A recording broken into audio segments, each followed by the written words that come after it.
بچے کی تربیت کو ماہرین نے 3 حصے میں تقسیم کیا ہے۔ 3-7 سال۔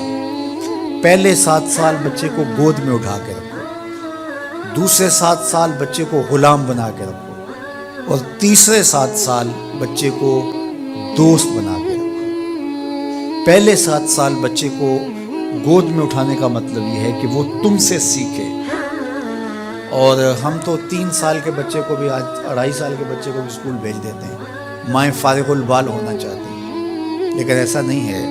یہ ہماری فکری لغزش ہے کہ بچے کو اتنی جلدی اسکول بھیج دیا، اور جب ماں سے سیکھنا تھا تو وہ وقت ضائع کر دیا۔ آج بھی جاپان میں 7-8 سال کا بچہ اسکول جاتا ہے، اور آج بھی کچھ اور ممالک کے اندر بھی انہوں نے یہ طے کر دیا ہے کہ 7 سال سے پہلے بچہ سکول نہ جائے، تو وہ گھر بیٹھ کے سیکھتا ہے۔ یہ اس کی تربیت کا مرحلہ ہے، اس کا یہ مرحلہ یہاں مکمل ہونا چاہیے۔ اس کے بعد جب وہ جائے گا تو اس کے قواعد مضبوط ہو چکیں گے اور وہاں جا کے سیکھے گا۔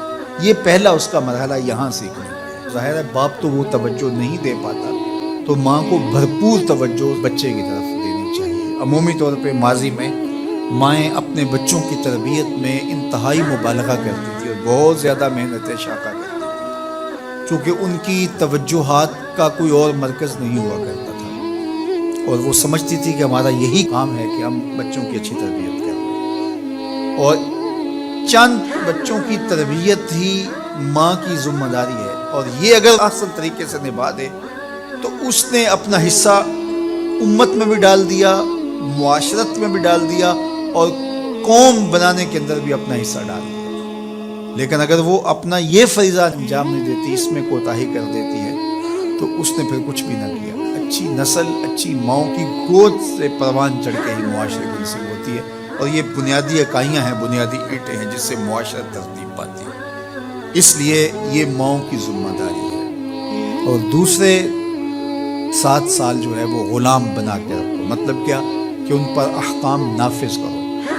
وہ از خود فیصلے نہیں کر پاتے اور اچھے نہیں کر پائیں گے، ان کے فیصلے تم کرو، ماں باپ۔ اور پھر اس کے بعد اگلے 7 سال جو ہیں ان کو دوست بنا کے رکھو، کیونکہ عموماً جو ہے وہ 14 سے 21 سال تک کی عمر کے بچے جو ہیں وہ دوستیوں سے، اطراف سے سیکھتے ہیں، چونکہ وہ اگرچہ تمیز نہیں رکھتے ہوتے پوری طرح، لیکن پھر بھی ان کی طبع یہ ہوتی ہے کہ وہ سمجھتے ہیں کہ ہم اطراف سے اچھا سیکھ سکتے ہیں، اور وہ بعض کا ماں باپ کو دقیانوس بھی سمجھنے لگ جاتے ہیں۔ تو اس وقت ماں باپ تھوڑی سی حکمت کے ساتھ ان کی دوستیوں پہ غور کریں کہ ان کی دوستیاں غلط لوگوں سے نہ ہوں۔ میرے اور آپ کے آقا مولا نے ارشاد فرمایا، المرء علی دین خلیلہ فلینظر احدکم من یخالل۔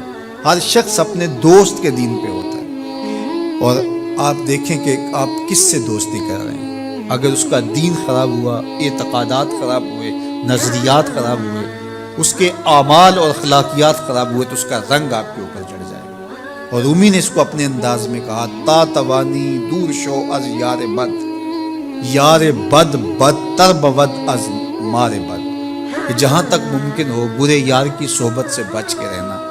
کہا کہ برا جو دوست ہوتا ہے، برا یار ہوتا ہے، وہ برے سانپ سے بھی برا ہوتا ہے۔ کہا کیوں؟ اس لیے کہا جب سانپ لڑتا ہے تو جان لیتا ہے، برا یار لڑتا ہے تو ایمان لیتا ہے۔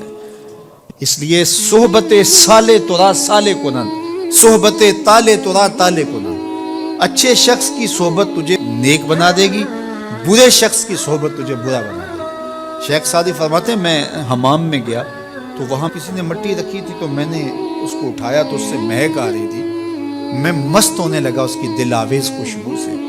تو میں نے اس کو کہا کہ تو مٹی ہے، عنبر ہے، موتیا ہے، نسرین ہے، نسترن ہے، کیا ہے تو؟ تیری دل آویز مہک سے مشام ہستی مہکے چلے جا رہے ہیں، اور ہے تو مٹی، تو کیا ہے تو؟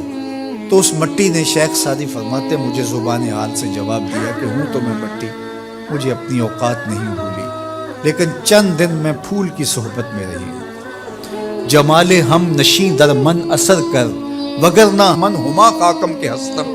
اس نے کہا ہوں تو ذات کی مٹی ہی، لیکن میں گلاب کے پھولوں تلے تھوڑی دیر رہی ہوں تو میرے یار کا جمال میرے اندر سرایت کر گیا ہے۔ تو ذات کی مٹی ہوں لیکن صحبت میری پھول سے رہی۔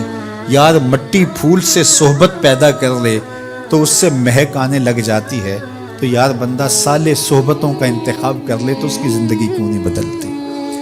تو اپنی اولاد کو صالح لوگوں کے پاس بٹھانا سکھاؤ۔